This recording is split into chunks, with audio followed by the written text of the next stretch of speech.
बिस्मिल्लाहिर्रहमानिर्रहीम। अस्सलामुअलैकुम। Microsoft Excel में हमारा अगला टॉपिक है 55 फाइंडिंग डेटा, यानी हम माइक्रोसॉफ्ट एक्सेल की वर्कशीट में या शीट में किस तरह डेटा को फाइंड कर सकते हैं।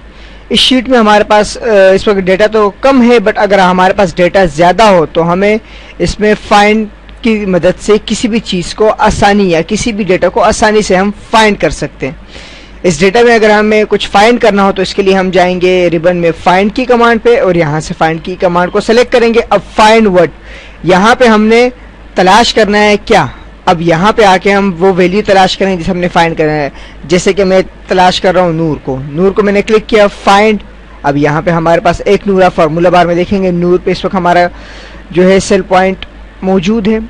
दोबारा क्लिक करेंगे, अगला जो नूर होगा वो भी इसके साथ आ जाएगा। इस तरह हम फाइंड कर सकते हैं। इसमें मजीद ऑप्शन है हमारे पास। फिर फॉर्मेट के थ्रू पे भी हम फाइंडिंग कर सकते हैं कि हमने क्या फाइंड करना है सेल में।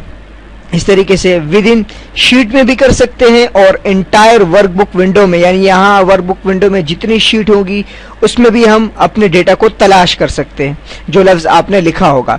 Search by rows by column, आप इसको रोज और कॉलम्स में भी तलाश कर सकते हैं और इसके साथ फार्मूला, वैल्यू या कमेंट्स ये भी कर सकते हैं आप। और इसके साथ सेम मैच केस का मतलब है कि बिल्कुल एग्जैक्ट आपने फाइंड, जो आपने लफ्ज लिखे वो बिल्कुल एग्जैक्ट आपने वही फाइंड करना है। और मैच एंटायर सेल कंटेंट्स, यानी कंप्लीट सेल के कंटेंट्स आपने एग्जैक्ट जो है वो फाइंड करने हैं। मिलते हैं अगले ट्यूटोरियल में। अल्लाह निगहबान।